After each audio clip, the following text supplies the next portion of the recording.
Bom dia, irmãos. Sejam todos bem-vindos. A paz do Senhor possa abundar e falar aos nossos corações. Vamos abrir então a palavra nesta manhã no Evangelho de Mateus, capítulo 4, mantendo então sempre em mente os nossos textos bases, de Efésios capítulo 1, os versos 9 a 11, e Efésios capítulo 3, também os versos 9 a 11. Ali está descrito para nós, no primeiro texto, então, o eterno propósito, e no segundo, que nós, como igreja, temos o privilégio de manifestarmos, então, aquilo que Deus planejou na eternidade com respeito ao seu Filho.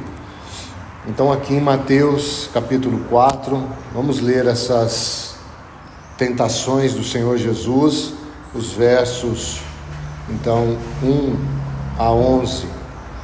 Diz assim, então, Mateus 4, verso 1. A seguir foi Jesus levado pelo Espírito ao deserto para ser tentado pelo diabo. E depois de jejuar 40 dias e 40 noites, teve fome. Então o tentador, aproximando-se, lhe disse: Se és filho de Deus, manda que estas pedras se transformem em pães. Jesus, porém, respondeu: Está escrito, não só de pão viverá o homem, mas de toda palavra que procede da boca de Deus.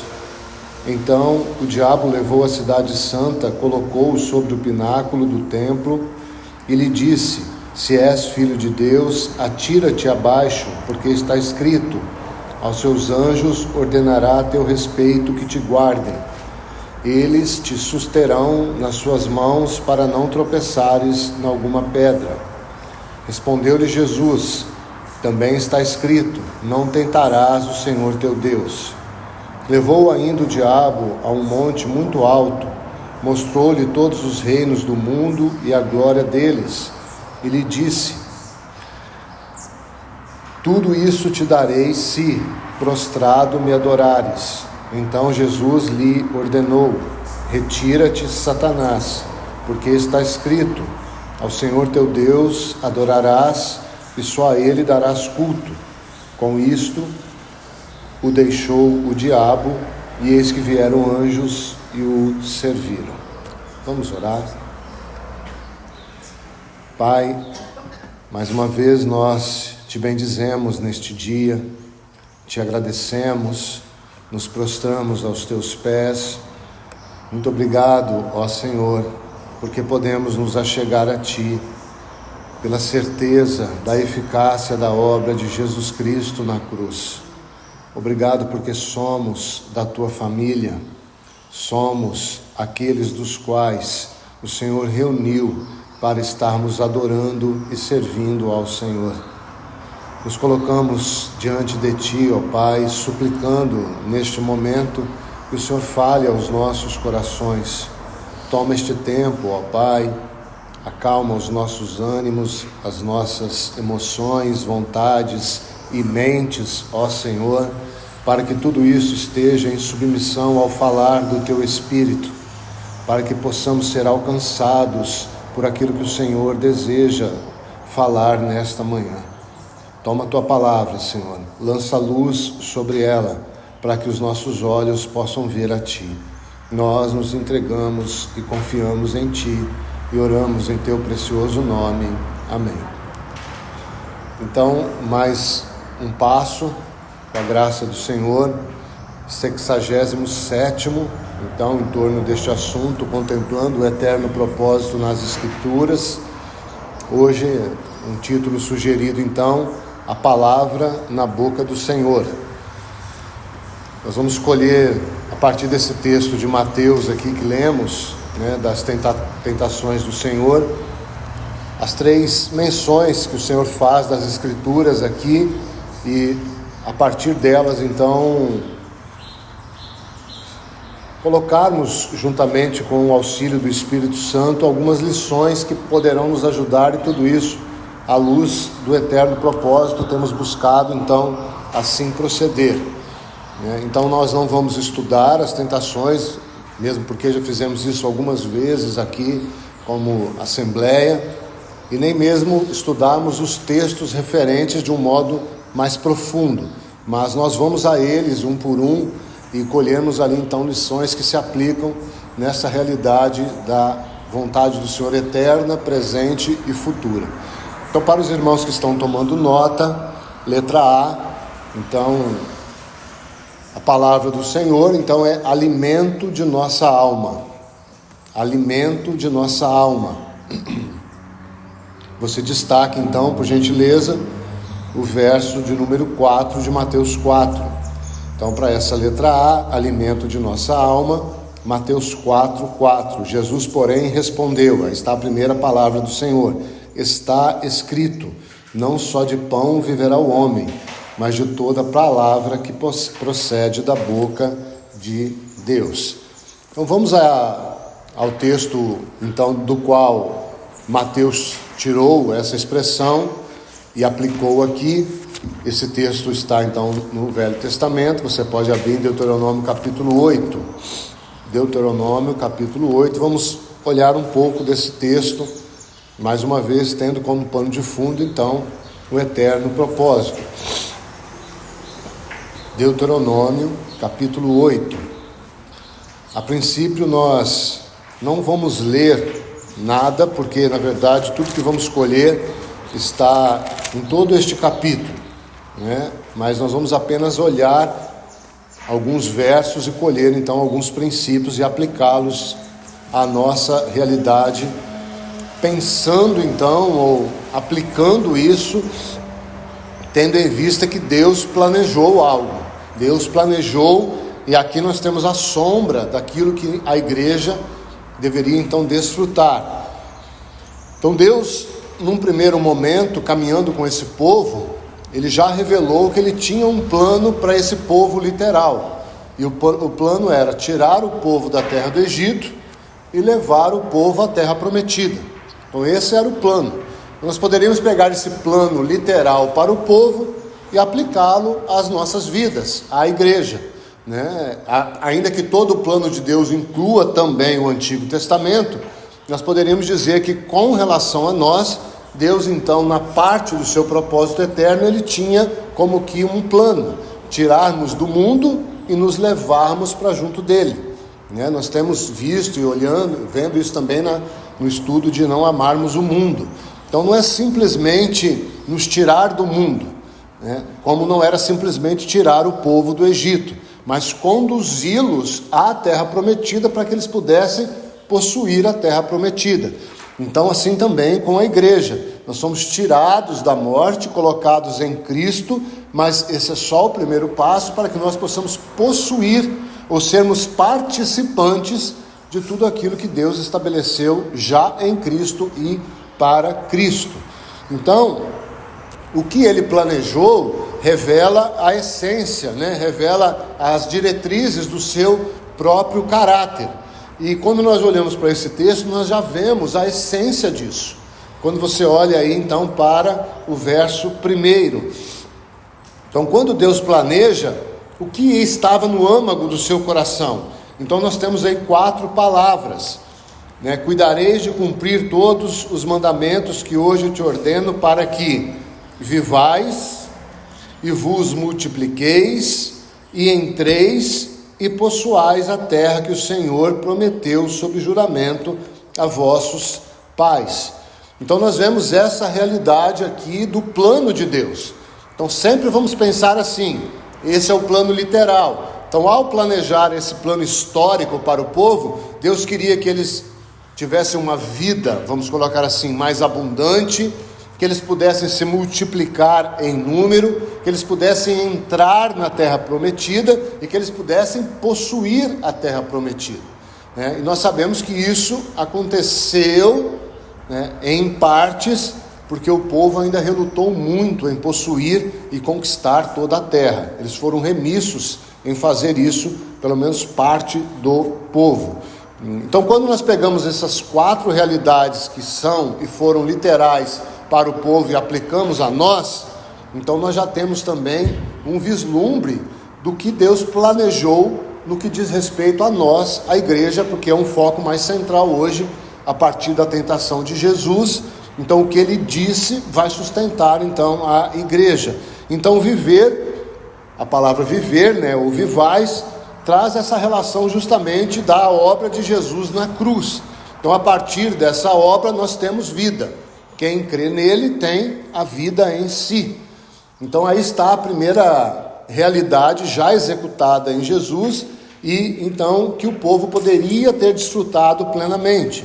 Depois nós temos a palavra multiplicar, aqui no texto de Deuteronômio 8. Como que nós lançamos luz nessa palavra a partir da realidade do Novo Testamento? A descida do Espírito Santo.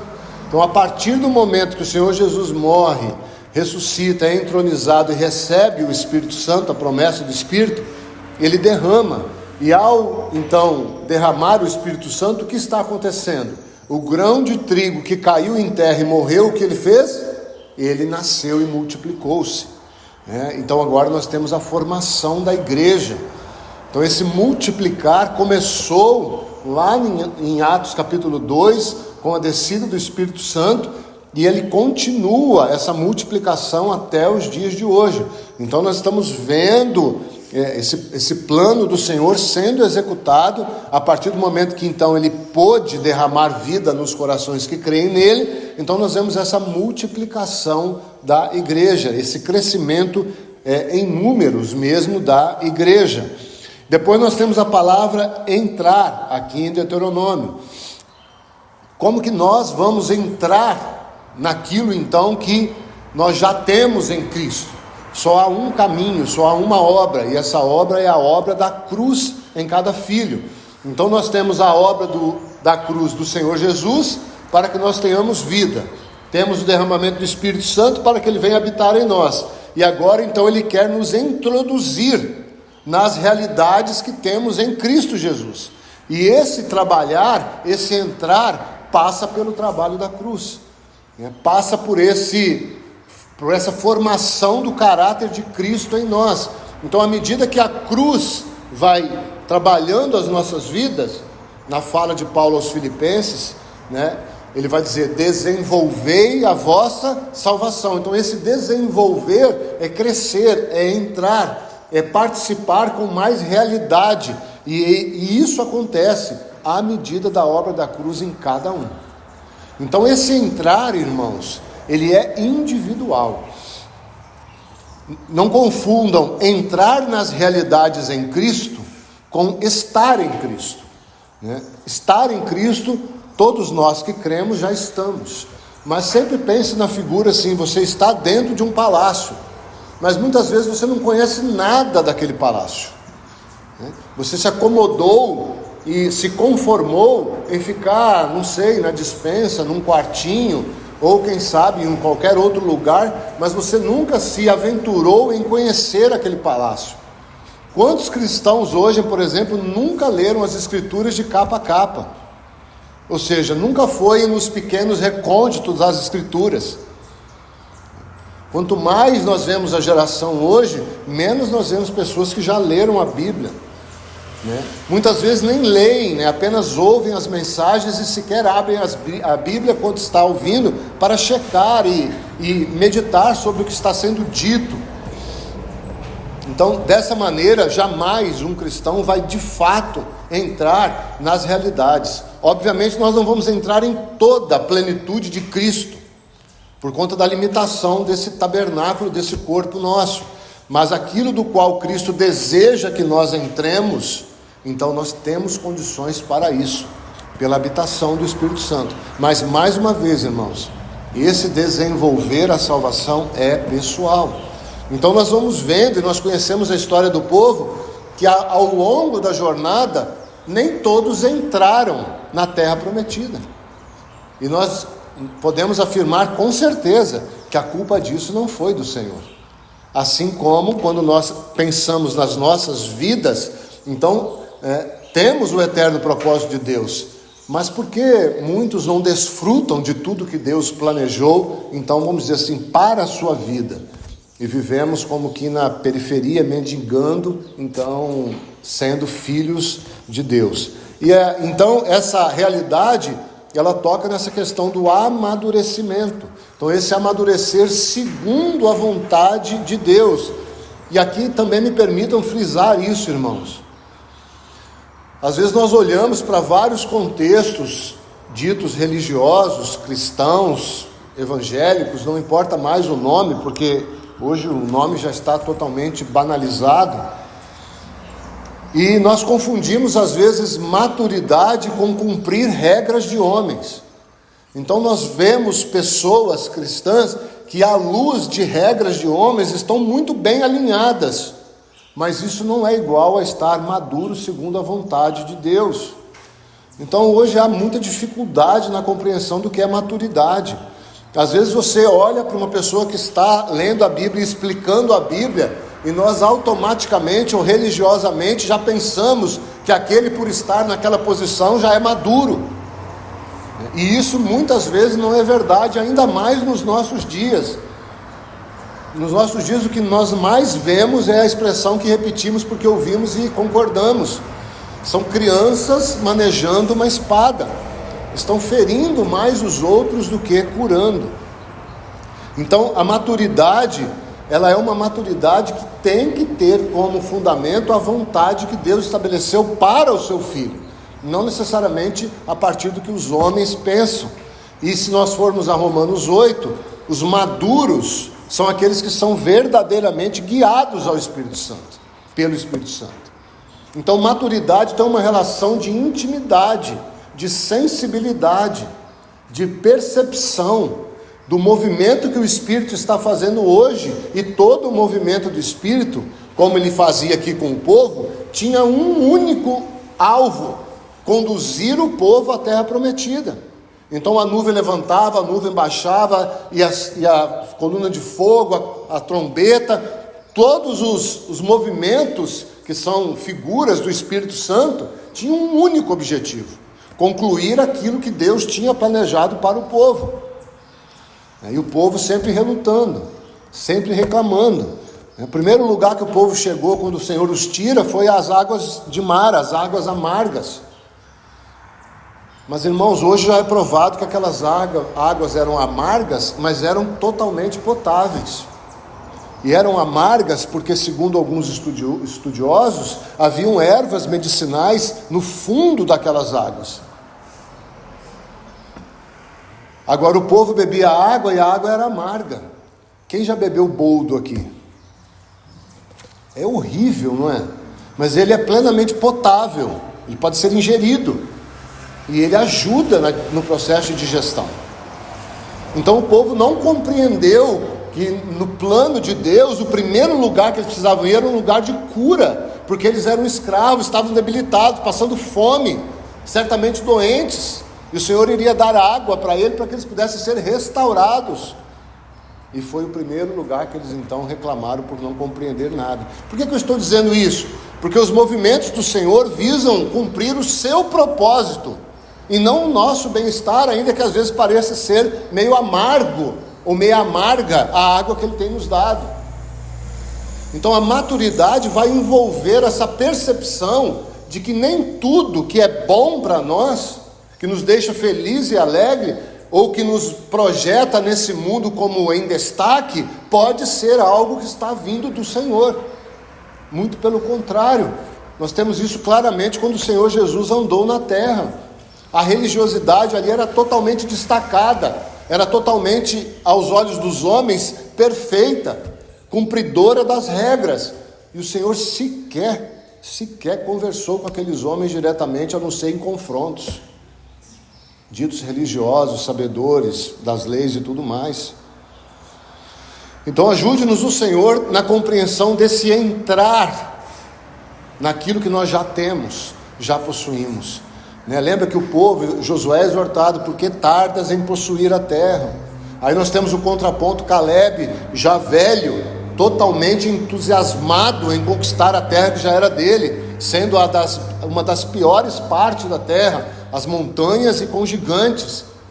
E Caleb diz: não, eu com o mesmo vigor que eu tinha, com 40 ou 45 anos, não me falha agora, eu sei que o tempo depois, 40 ou 45 anos depois, ele vai dizer: com o mesmo vigor eu quero conquistar.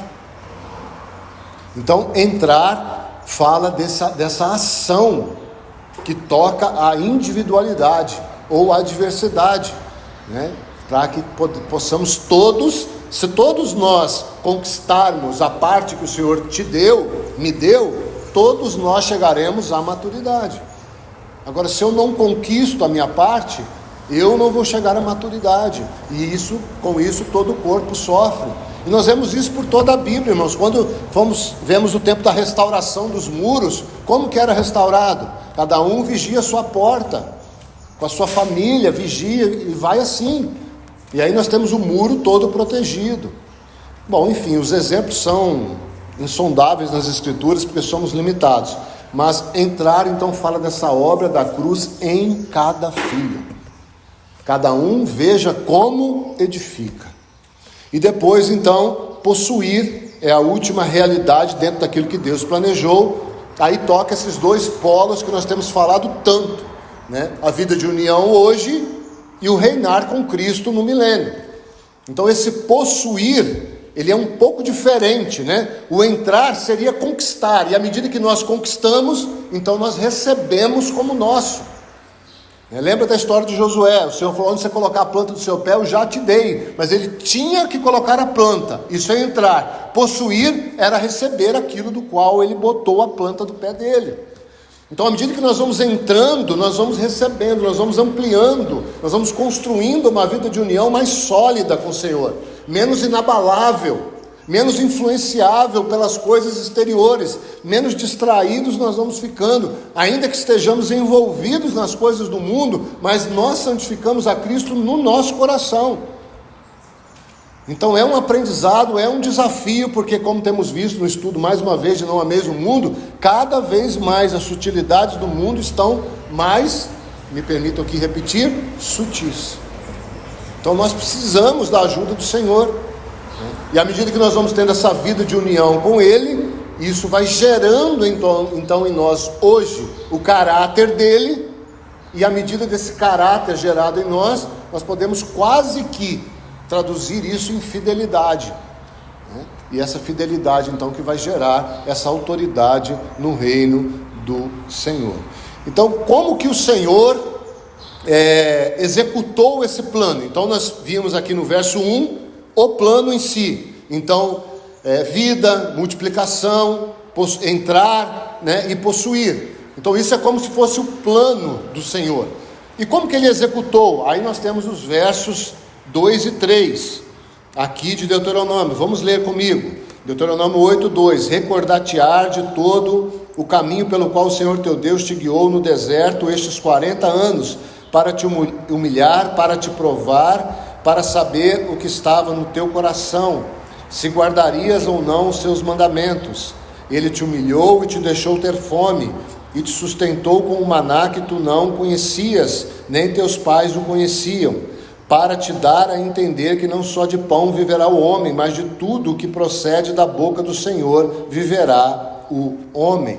Então temos verdades aqui reveladas que nos ajudam a compreender e nos mostrar por que a igreja está no estado que está hoje. Quando eu falo igreja, estou falando da cristandade de um modo geral. Então, numa primeira olhada, vamos dizer assim, superficial, de um modo geral, então nós vamos pegar de novo essas 4 realidades e aplicar agora num contexto contrário. Então, por que a igreja, de um modo geral, hoje, está tão debilitada, tão iludida, tão desorientada, né? Sem revelação, tão descabelada?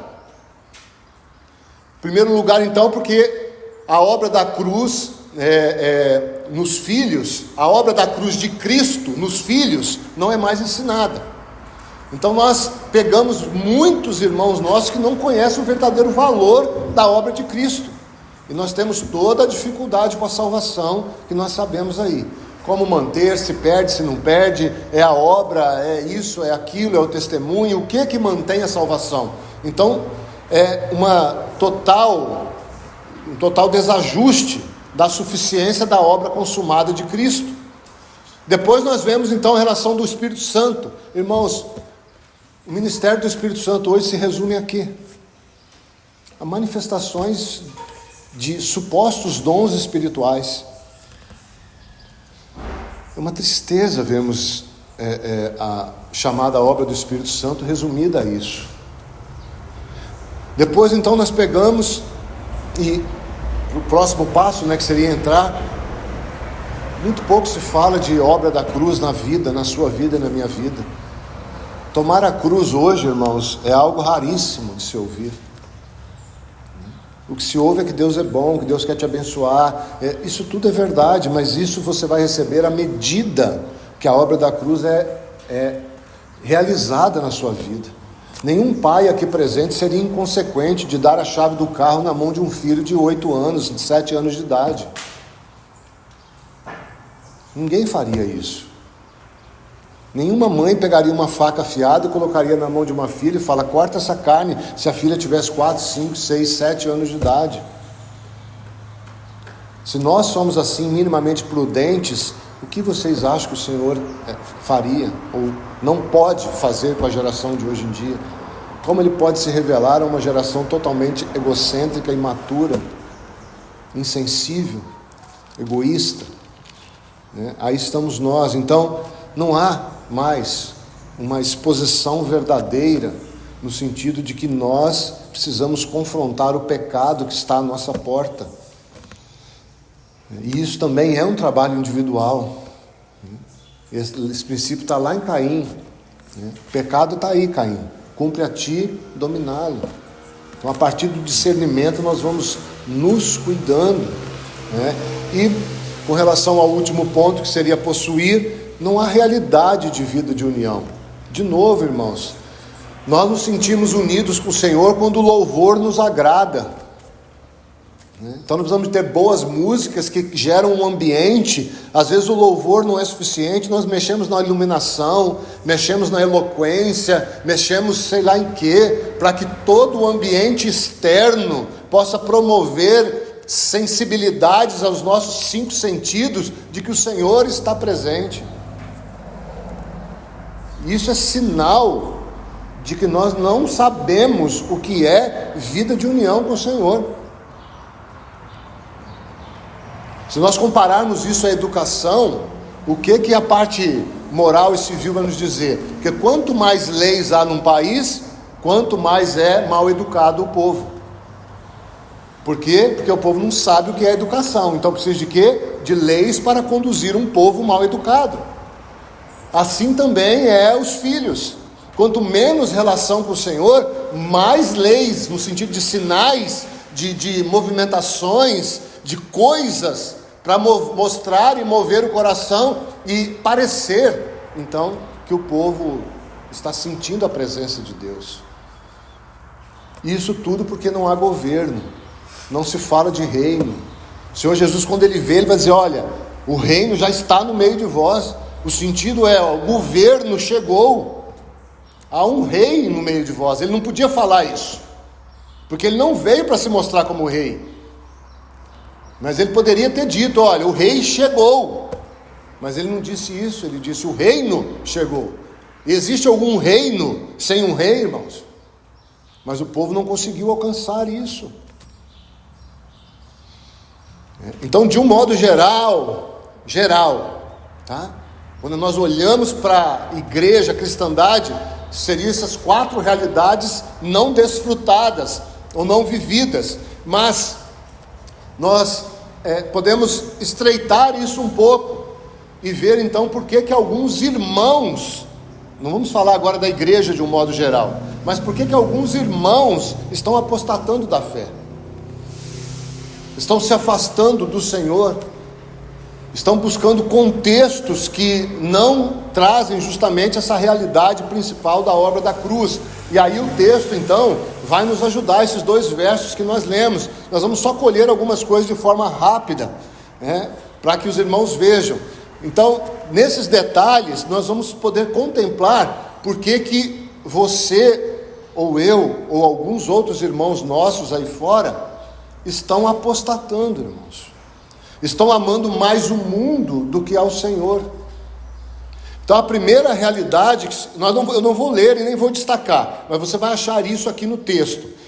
nós não queremos ser humilhados, né? 2 vezes a palavra humilhar aí, nesses versos 2 e 3. Então nós não queremos ser humilhados. Ninguém mais quer ouvir sobre humilhação, irmãos.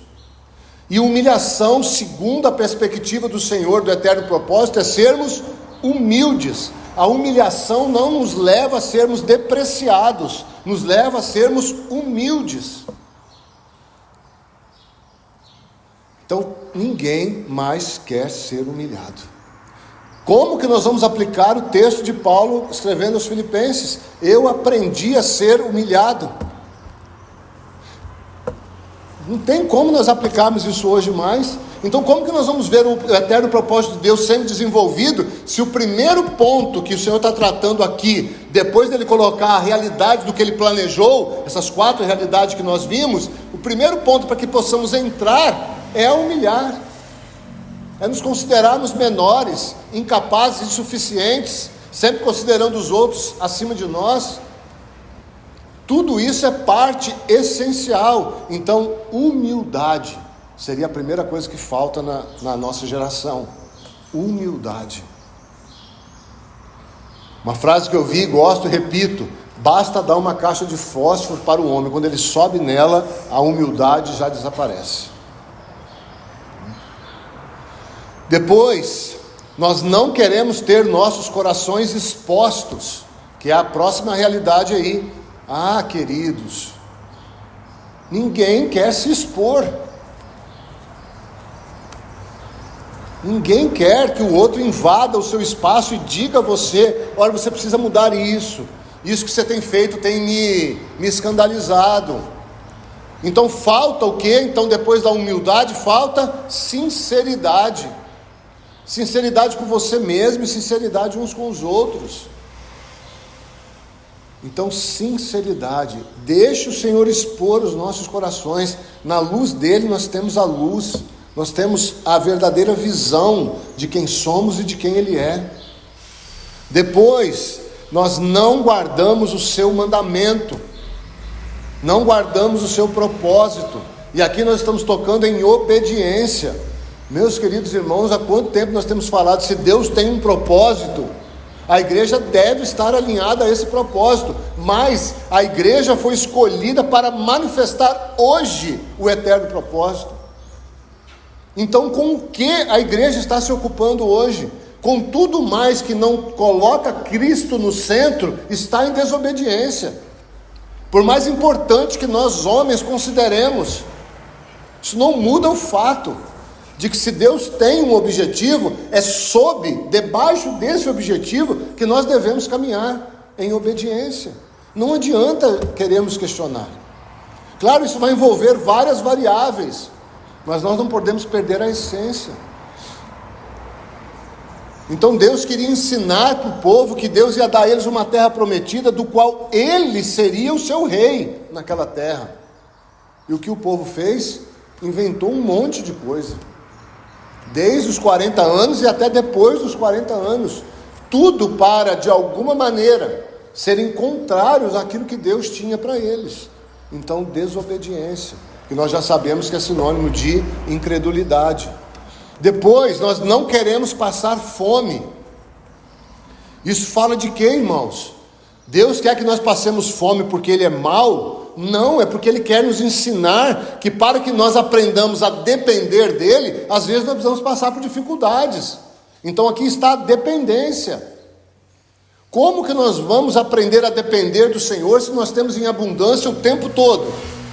Por isso que o Senhor Jesus exorta tanto aos ricos, para que não confiem na instabilidade das riquezas. Porque Ele quer que os ricos sejam pobres? Não, irmãos. É porque ele quer que os ricos confiem nele e não nas riquezas. Só que quando isso não acontece, qual a única alternativa que o Senhor tem para ensinar um rico que a riqueza é instável? Você acha que o Senhor quer fazer isso? Ele não quer, irmãos.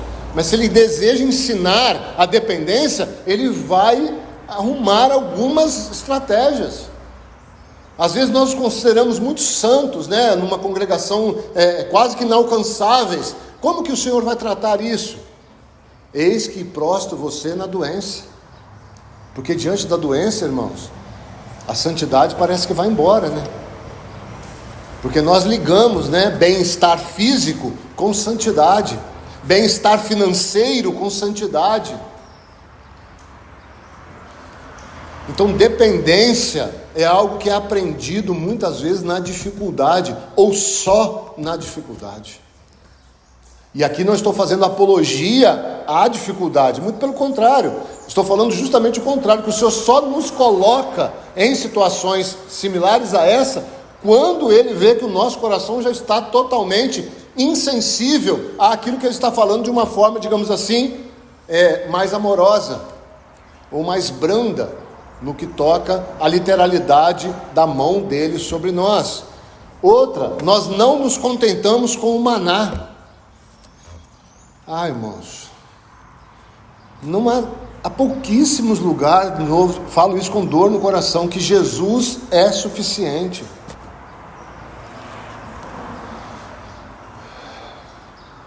Jesus é suficiente. A pregação da palavra em muitos ambientes não é suficiente. Nós precisamos de tantos eventos para que o povo fique preso a um determinado lugar. Então o Senhor deu aquele maná, que era uma comida, vamos colocar assim, à vista daqueles que eram escravos. Eu não sei como eles poderiam ver isso. Aquele maná parecia pior do que a vida que eles tinham lá. E nós muitas vezes agimos da mesma maneira, irmão, porque o Senhor está nos dando o maná puro, e nós estamos querendo tantas outras coisas. Nada satisfaz a nossa, sei lá o que, inteligência, desejos, conhecimento, nada satisfaz essas coisas em nós. Então nós perdemos aqui a simplicidade. Simplicidade. Humildade, sinceridade, obediência, dependência, simplicidade. Mas ainda há mais duas, pelo menos, que eu quero citar desse texto. Não há satisfação. Está aí nas vestes, né? O Senhor manteve aquelas vestes por 40 anos. Agora eu me pergunto, a mim pergunto a você: você conseguiria ficar com uma mesma veste literalmente por 40 anos? Então isso traz para nós, de certa maneira, que falta-nos gratidão, irmãos. Porque nós temos muito mais do que precisamos no que toca a respeito do vestir. Muito mais. E não estou dizendo que isso é pecado, que é ruim. Eu estou dizendo que muitas vezes nós somos ingratos por aquilo que temos a mais do que precisamos. Certeza que alguns já tiveram experiências com mendigos. E isso nos mostra o quê? Que nós temos tantas coisas a mais. De novo, não é pecado, irmãos. O pecado é sermos ingratos por aquilo que temos. E eu poderia dizer, olhando para vocês aqui, ninguém aqui tem pouco. Nós não temos muito, mas ninguém aqui tem pouco. Nós temos muito mais, nós aqui, muito mais do que de fato precisamos. Todos nós aqui, graças ao Senhor por isso. Então teríamos vários motivos de agradecermos ao Senhor, se nós olharmos só esse aspecto natural. Então ajude-nos o Senhor. E por último, ou penúltimo, né? Porque tem um que é mais final aqui, nós não aceitamos nenhum tipo de disciplina. Isso está aqui no texto também, porque o Senhor queria provar e discipliná-los. Então nós não temos submissão. Submissão. Falta-nos submissão. Quando não há submissão, irmãos, não há como a disciplina gerar ou produzir um efeito que transforme as nossas vidas. Isso é muito óbvio. Se alguém te dá uma orientação e não há submissão, essa orientação nunca vai gerar algo na sua vida. Por exemplo, você vai no médico e ele fala assim: você precisa beber 4 litros de água, porque você está precisando beber água. Aí você faz o quê? Não bebe. Isso é o quê? Insubmissão. Ele é uma autoridade sobre você naquele aspecto. Se você não bebe a água que ele pediu para você beber, você nunca vai experimentar os benefícios da água. O que nós fazemos? Nós procuramos outro médico que diga: não precisa beber 4 litros, pode beber 1 litro, tá bom. Aí a gente fica satisfeito com aquele 1 litro, porque na verdade era aquilo que a gente queria ouvir. Estou só usando como exemplo para a gente ver como que a gente trata o Senhor. Então o Senhor fala algo na sua palavra. O que Paulo vai nos dizer? Que nós vamos procurar mestres que falam o que nós queremos ouvir, e ali nós nos ajuntamos e congregamos, porque tudo está bem, porque afinal de contas ele também é cristão, como o outro que pediu para fazer isso, ele pede para eu fazer outra coisa, e eu prefiro fazer essa outra coisa, então aqui eu fico. Então isso é insubmissão. Quando nós falamos, não falte a reunião dos irmãos, né? A reunião, o culto, não falte. Faltar, irmãos, sem uma justificativa específica vindo do Senhor, que pode acontecer, é insubmissão, irmãos. Todos perdemos. Todos. Os que faltam, os que vêm, todos perdemos. Porque quando um falta, todos sentem falta. Então a submissão, ela toca tanto as nossas áreas, em coisas tão simples que nós vamos ao longo do tempo deixando de cumprir. E por último, então, aqui já uma nota negativa, os versos 10 a 18 do capítulo 8 de Deuteronômio, 10 a 18, o Senhor vai tratar aí da soberba. Não vou ler, mas em suma ele vai dizer assim: olha, quando vocês tiverem tudo que eu prometi para vocês, para e pensa. Não vai dizer que vocês conseguiram isso na força do braço de vocês. Em suma ele vai dizer isso do verso 10 ao verso 18. Nunca se esqueçam que foi eu, o Senhor, que te dei, porque quando vocês se esquecerem disso, aí está estabelecido na sua vida e na minha vida a soberba.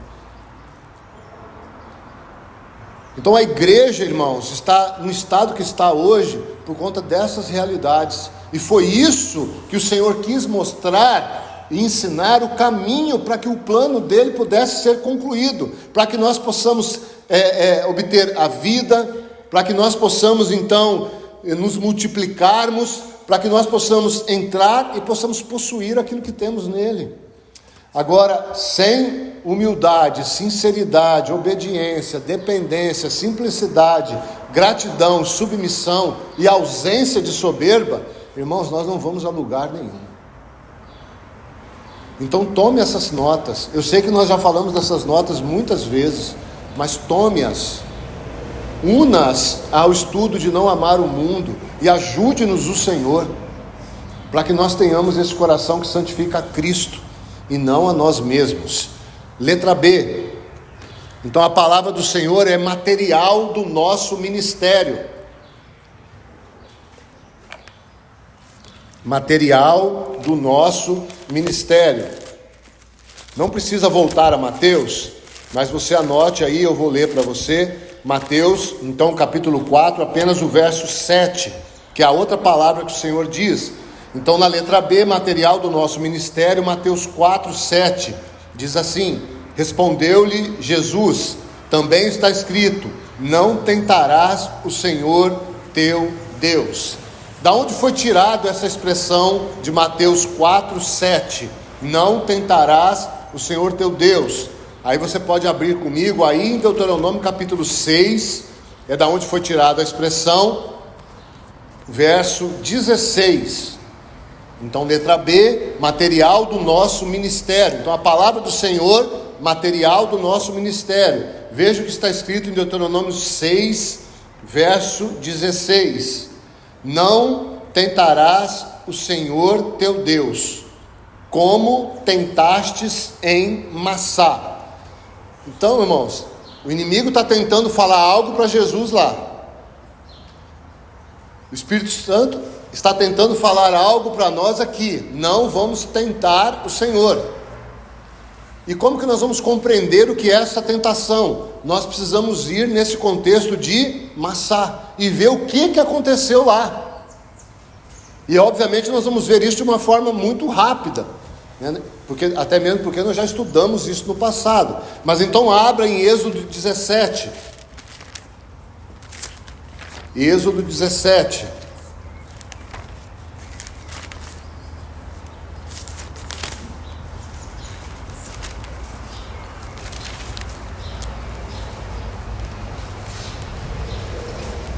Êxodo 17.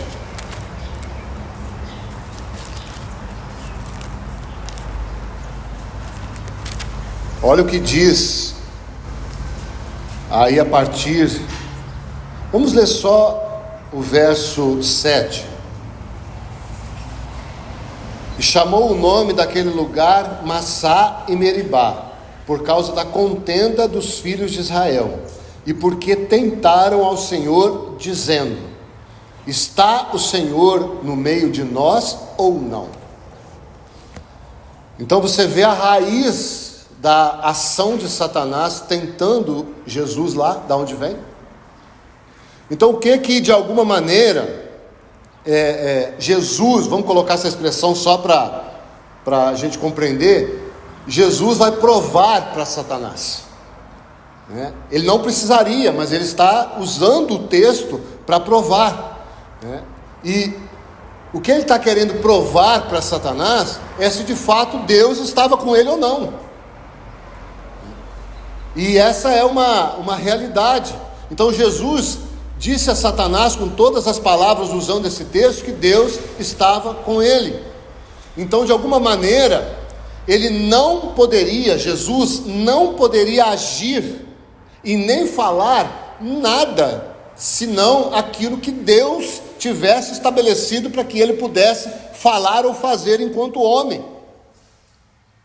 Então Satanás, de alguma maneira, está insinuando para Jesus que Jesus está ali. Satanás sabe quem ele é, e ele está querendo dizer: olha, Deus não está contigo, vamos provar isso. Só que ele está fazendo isso de uma forma positiva. Irmãos, como Satanás é ardiloso. Ele está querendo dizer que Deus não está, mas ele está falando: atira que Deus vai te salvar, porque ele disse que vai te salvar. Compreende? A motivação que poderia gerar no coração de Jesus, com a fala de Satanás, é que Deus não estava ali com ele. Mas Satanás está dizendo que Deus estava com ele, então pode se atirar. Então é assim que ele trabalha nas nossas vidas, porque não foi assim que ele trabalhou com Eva, do mesmo jeito. Não, certamente não morrerás. Então, irmãos, Satanás ele age assim. E por que nós estamos dizendo? Porque Jesus teve o discernimento que ele não poderia atirar-se do pináculo. Ele não poderia. Por que, irmãos, que ele não poderia? Como nós sabemos que ele não poderia atirar-se? Porque primeiro Jesus não se atirou. Se não houvesse nenhum problema em ele se atirar, ele poderia ter se atirado. Mas nós sabemos que não era para ele se atirar, se lançar do pináculo, porque ele não se atirou. E também, de alguma maneira, ele não se atirou porque ele veio ali, como nessa primeira vinda, como um cordeiro mudo, um cordeiro despercebido, simples, né? O seu ministério não deveria basear-se em espetáculos para homens. Então atirar-se ali não estava no decreto do propósito eterno de Deus para a vida de Jesus. Nós sabemos porque ele não se atirou, e nós sabemos porque o ministério dele não veio para ser manifesto aos homens num primeiro momento. Foi um ministério com vistas a Deus, a satisfazer de Deus, a ira de Deus. Então seu ministério não deveria ser baseado em espetáculos aos homens. Agora, queridos irmãos, mais uma vez, o que sustenta muitas assembleias hoje? São isso, irmãos, são espetáculos, um suposto poder que vai acontecendo a partir de vidas de homens e mulheres. E o Senhor Jesus negou isso no primeiro momento. Sim, ele vai dizer depois: nós vamos fazer sinais maiores do que o dele. Mas por quê? Para a honra e glória dele, e não nossa. Aí está o problema. Então o problema não está nos sinais e milagres. O problema está quem está ficando com a glória. Era isso que Satanás estava querendo que acontecesse ali. A minha pergunta é: se Jesus se atira, será que Deus iria salvá-lo? Olha o dilema, porque se Deus não salva, porque era filho de Deus, ele ia contra a sua palavra, mas se Deus salva, ele ia manifestar o poder de Deus na pessoa daquele homem, Jesus. Então Jesus foi muito sábio ao não querer trazer para si glória, ainda que ele soubesse que poderia atirar-se, creio assim, e Deus iria salvá-lo, mas isso ia gerar uma desarmonia no ministério do Senhor nesta terra. Uma desarmonia. Porque qual é a essência do Senhor Jesus? Aí você pode tomar esse texto, Marcos 10, 45. Eu vim para servir e não ser servido. Marcos 10, 45. João 4, 34. A minha comida consiste em fazer a vontade de Deus. Vamos ler esse texto. Abra comigo. Evangelho de João, capítulo 4.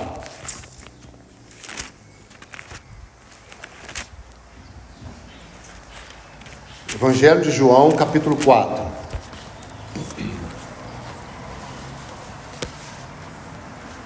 Olha o verso 34.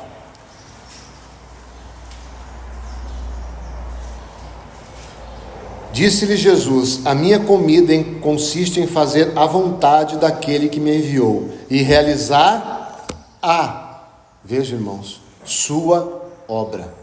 Não era obras que o Senhor veio, curar, libertar, era uma obra. Olha aí o capítulo 6 também de João. Olha aí os versos 27 em diante. Trabalhai não pela comida que perece, mas pela que subsiste para a vida eterna, a qual o Filho do Homem nos dará, porque Deus o Pai o confirmou com o seu selo. Dirigiram-se, pois, a ele perguntando: que faremos para realizar as obras de Deus? Respondeu-lhe Jesus: a obra de Deus é esta, que creiais naquele que por ele foi enviado. Então, o material do nosso ministério, quando nós desenvolvemos o nosso ministério, de alguma maneira, irmãos, nós não podemos tocar nesse fundamento da obra de Deus, da qual Jesus já cumpriu no que toca a parte objetiva lá na cruz.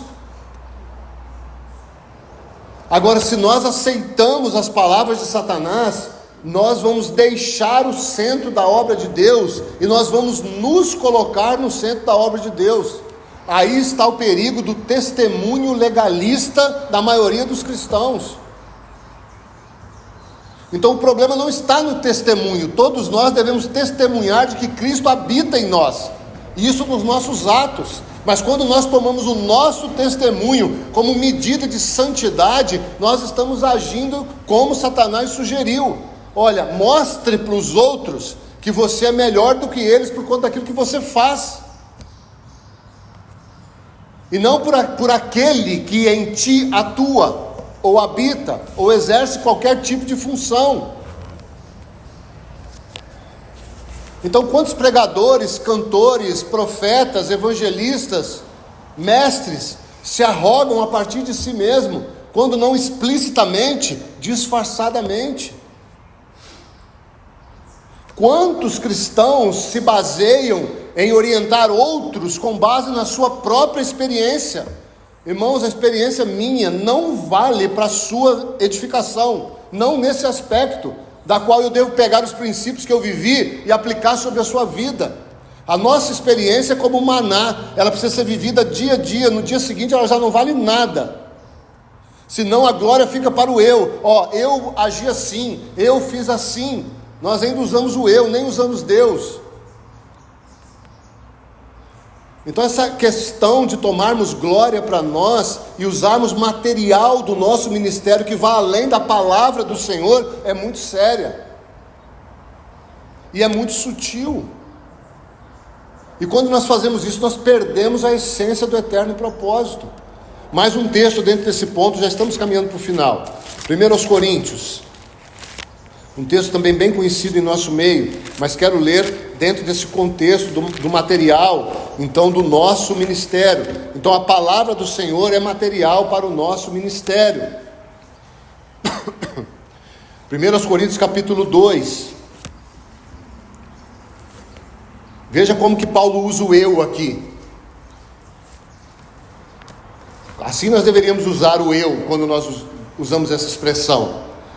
Eu, irmãos, quando fui ter convosco, anunciando-vos o testemunho de Deus, não o dele, não o fiz com ostentação de linguagem ou de sabedoria, porque decidi nada saber entre vós, senão a Jesus Cristo e este crucificado, e foi em fraqueza, temor e grande tremor que eu estive entre vós.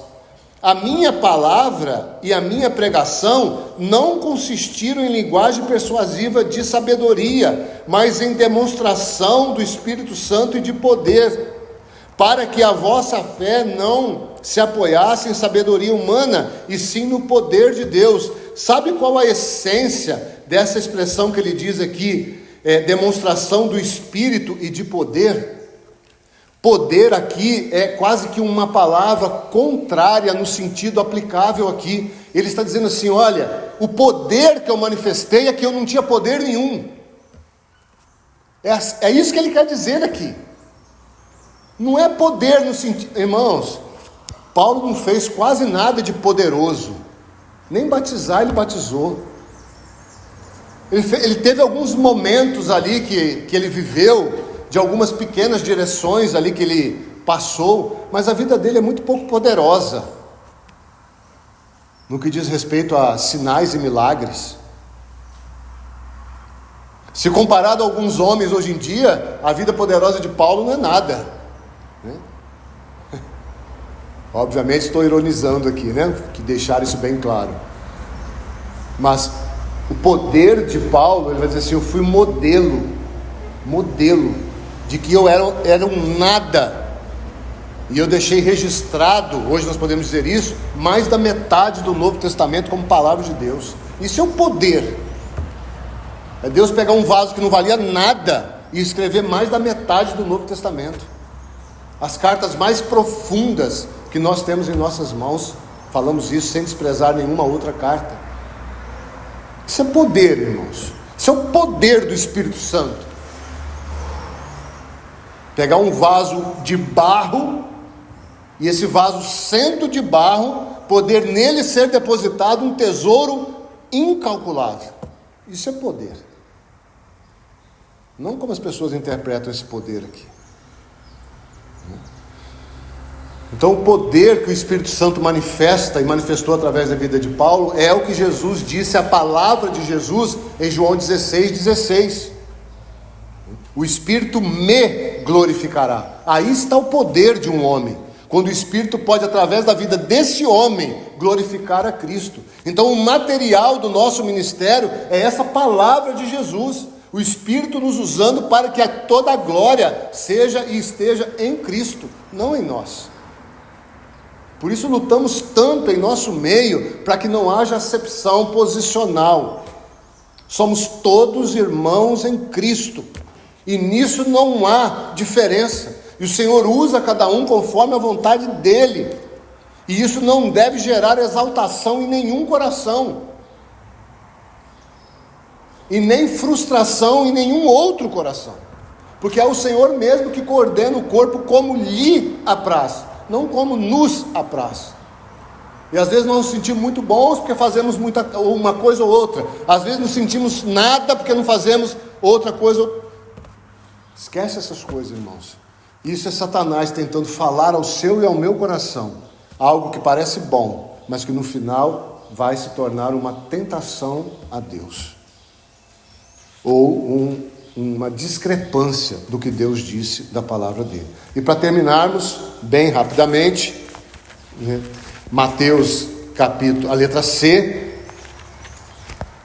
autoridade em nosso caminho. Autoridade em nosso caminho.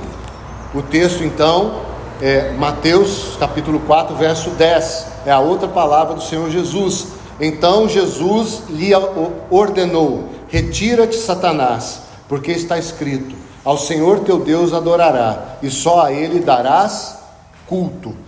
Abra comigo rapidamente em Deuteronômio capítulo 6, que é também da onde foi tirado esse texto de Mateus. Deuteronômio 6, verso 13, é de onde foi tirada essa palavra terceira e derradeira do Senhor a Satanás, lá em Mateus capítulo 4. Deuteronômio 6, verso 13. O Senhor teu Deus temerás, a Ele servirás e pelo seu nome jurarás. Então, irmãos, nós temos aí 3 realidades e só vamos citá-las para que nós entendamos o que é uma verdadeira vida de adoração. Porque é essa verdadeira vida de oração que gerará uma vida de fidelidade. E essa vida de fidelidade é que vai gerar a autoridade, desde agora e até o momento do milênio e por toda a eternidade. Então, a primeira realidade que o Senhor coloca aqui para nós é temor.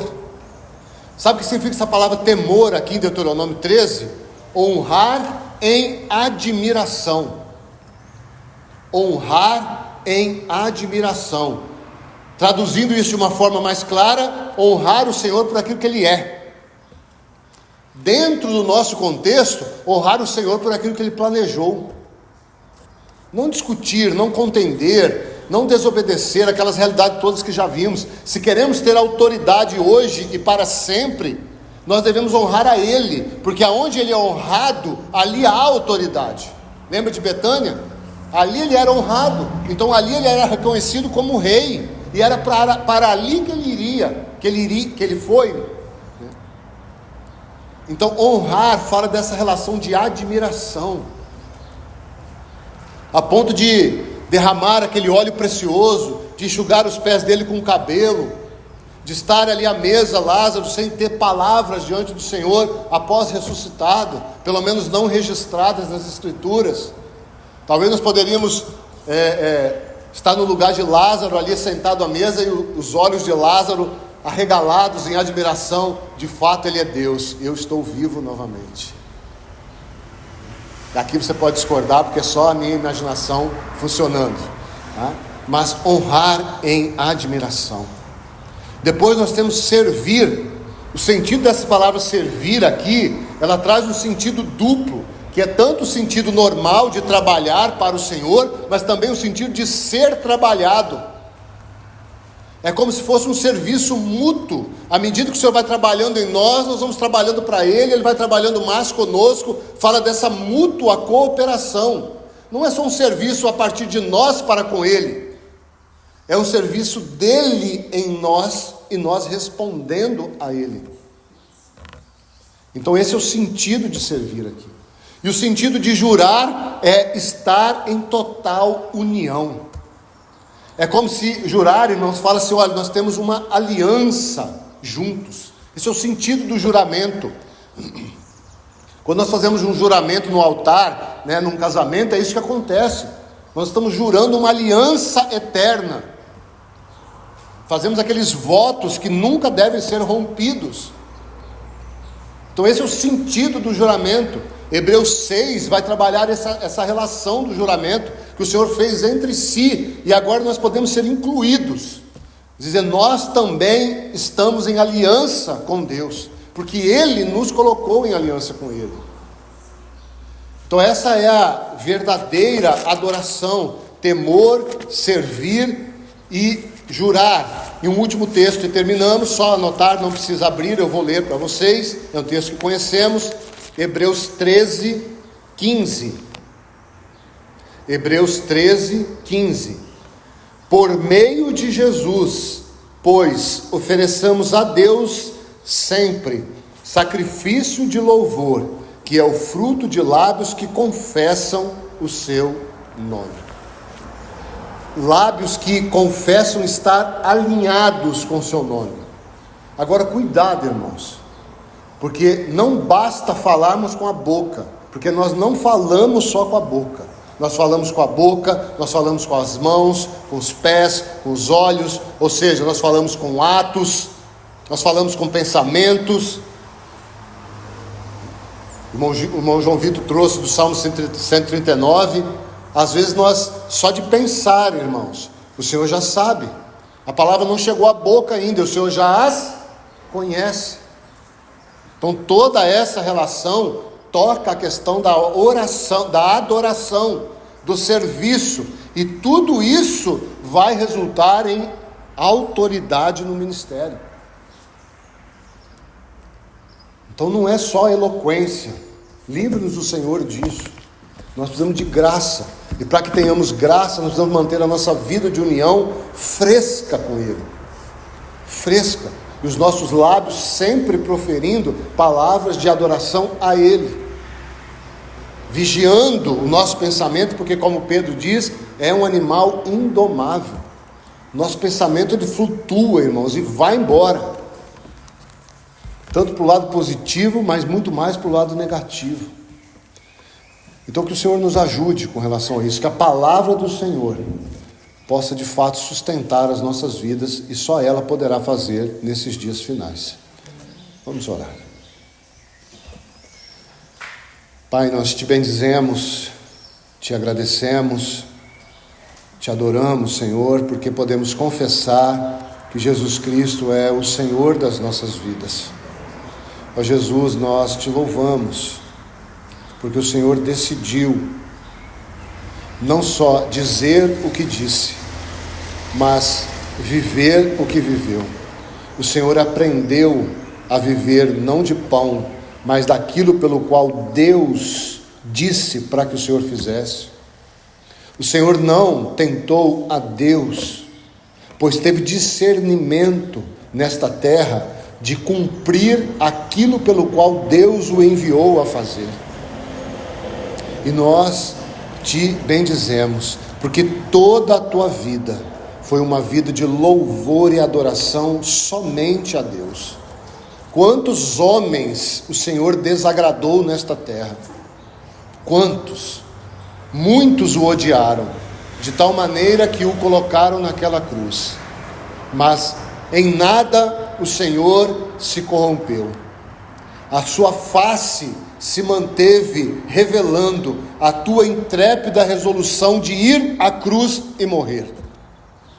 E nós te bendizemos por isso, porque o Senhor foi e manifestou toda a autoridade de Deus em humildade, submissão e obediência, até a morte e morte de cruz. Ajude-nos para que possamos trilhar as tuas pisadas. Nós nos entregamos a ti, confiamos em ti e oramos em teu precioso nome. Amém.